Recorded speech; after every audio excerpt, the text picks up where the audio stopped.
I was recently asked a question in the comments section of one of my videos.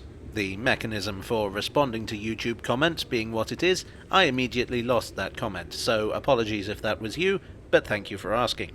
The question was this: why do we stand on the right on escalators on the London Underground?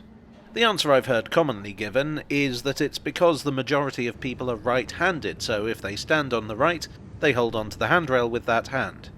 I've also heard the suggestion that it's akin to the American practice of driving on the right, a reflection of the American influence on the Underground. Neither of these is irrelevant, but neither is quite right. It's a little bit complicated. We're going to go back to Earl's Court in 1911, so it's just as well that there's a TARDIS parked outside. While we travel back, I'm going to waffle on about the history of escalators on the Underground.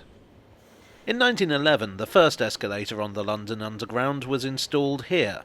At this time, the escalator was not exactly a new invention. The first escalator, or at least the first one proven to work, was patented in 1892 by Jesse W. Reno. His father was Major General Jesse Reno, after whom all those cities in America are named. That's not relevant, I just thought it was interesting. Anyway, Reno's invention was quite different from modern escalators.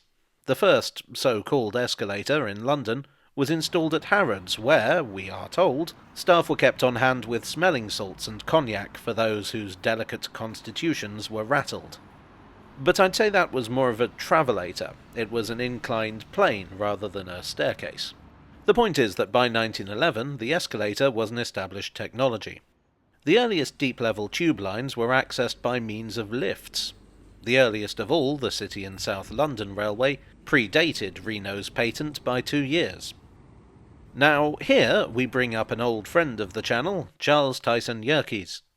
Yerkes was a Chicago businessman of somewhat loose ethics, who bought up a number of tube lines in the early years of the 20th century.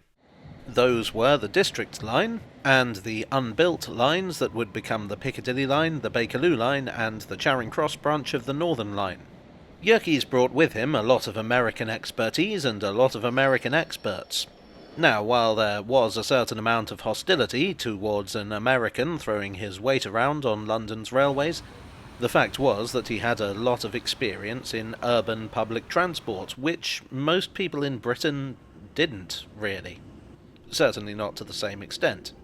A key concept on the Yerkes tubes was crowd flow, getting people in and out of the stations and trains as quickly as possible for maximum efficiency.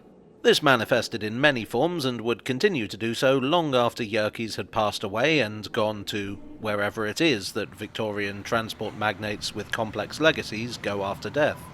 Lifts were not great for crowd flow. If you've ever used a central London tube station that has lifts, you'll know why. Lifts take a long time to clear a crowded space, with inevitable pauses while people wait for the next lift to arrive. If you've got trains arriving every couple of minutes, that can lead to overcrowding.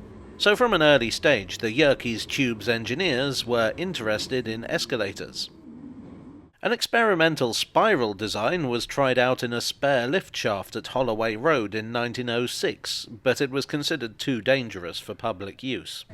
In 1911, a more conventional escalator, manufactured by the Otis Elevator Company, was installed to carry passengers between the District and Piccadilly lines at Earl's Court. I say conventional, but it differed from modern escalators in two key ways. At the top and bottom of a modern escalator you have a sort of comb which fits into cleats on the stairs. The 1911 model didn't have those. It had flat stairs with a looming gap at the top and bottom. To protect passengers from being devoured by the machinery, or worse, getting their shoes scuffed, the other key difference between this and a modern escalator was brought into play. The balustrade at the disembarking end of the escalator was diagonal. It was believed that this would be safer. Passengers would have to start walking before they got to the end of the stairs. As the majority of passengers would be right-handed, it would feel more natural for them to lead off with the right foot. It also made sense to stand on the right so that those walking would not have to cut through a line of slower-moving passengers. There are stories of a one-legged man known as Bumper Harris being employed by the company to ride up and down the escalators to reassure passengers. I find them a little dubious.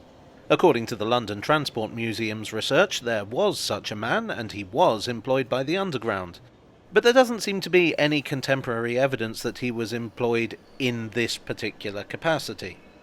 My personal theory is that he was there at the opening of the rebuilt station, as an employee who had helped to build it, and some journalist in the intervening years has embellished the story.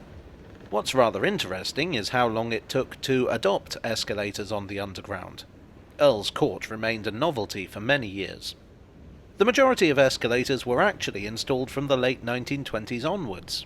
By this time, the cleats and combs design was firmly established, and so the diagonal balustrade was not necessary.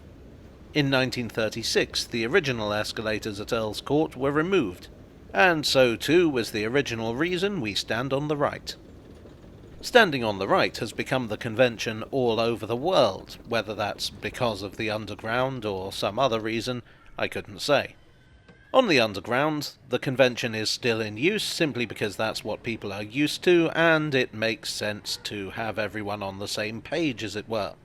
There have been arguments that this uneven distribution of load causes unnecessary wear and tear, and that it actually moves people out faster if they stand on both sides. But I feel like, as with so much we have on the Underground, an Edwardian came up with it, and now we're stuck with it. Well, I do hope you enjoyed today's Ascendant tale from the tube. If so, please do leave a like, and consider subscribing for more. I would like as ever to thank my donors on Ko-fi, on Patreon, and here on YouTube for your generous support. You are the combs to my cleats. And I will see you all again very soon. Cheerio.